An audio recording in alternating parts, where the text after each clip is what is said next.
मृत्यु प्रतिपल घटित हो रही है। अचानक मौत नहीं आती। मौत कोई आकस्मिक घटना नहीं है, तुरंत है, ग्रोथ है, एक विकास है जो जन्म के दिन से ही शुरू हो जाता है। असल में जन्म मृत्यु का पहला छोर है और मृत्यु अंतिम छोर है। जो यात्री उसी दिन शुरू हो जाती है जिसे हम जन्मदिन कहते हैं, और मरने के बाद का पहला दिन है।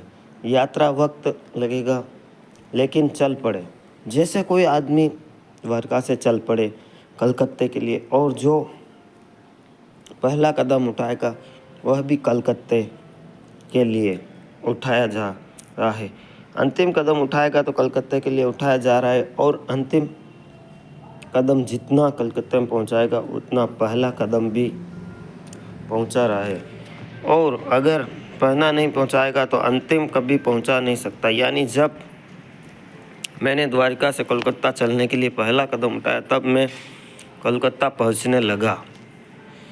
कोलकाता एक कदम पास आ गया और एक एक कदम पास चला जाएगा। हालांकि हो सकता है कि 6 महीने बाद आप कहें कि अब कोलकाता आया, लेकिन वो 6 महीने पहले ही आना शुरू हो गया। अगर आप पैदल चले गए 6 महीने बाद आ सकता है। इसलिए दूसरी बात ये कहना चाहता हूँ कि मृत्यु भविष्य में है, ऐसा मत सोचना आप मृत्यु प्रतिपल है।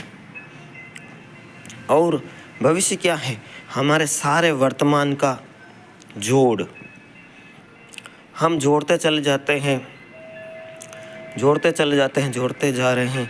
पानी को कोई गर्म कर रहा है, पहली डिग्री पर पानी गर्म हो गया, अभी भाप नहीं बन पाया। 2 डिग्री पर पानी गर्म हो गया, अभी भाप नहीं बना।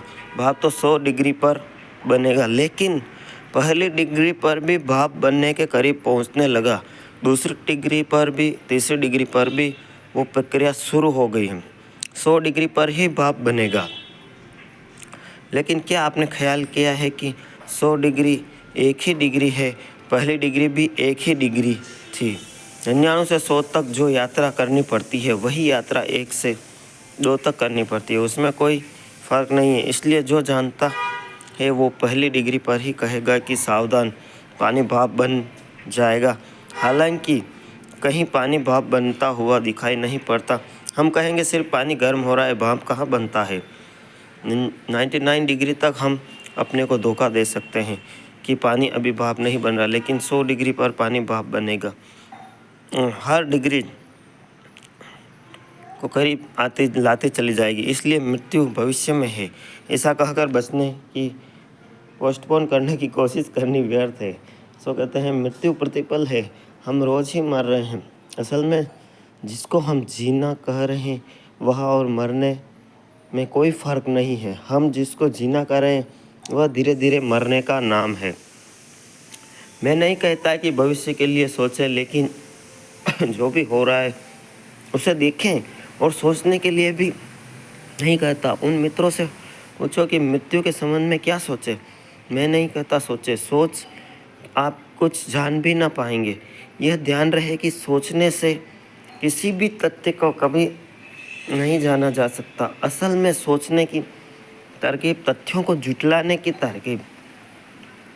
अगर एक फूल खिला है और आप फूल के संबंध में सोचें तो आप फूल को नहीं जान पाएंगे, क्योंकि जितना आप सोचने में चले जाएंगे उतना फूल दूर हो जाएगा। आप सोचने में आगे निकल जाएंगे, फूल नहीं पड़ा रह जाएगा। फूल को सोचने से क्या मतलब है? फूल एक तथ्य है। अगर फूल को जानना है तो सोचे मत, फूल को देखें। देखना और सोचने में फ़र्क है, और यह फ़र्क महत्वपूर्ण है।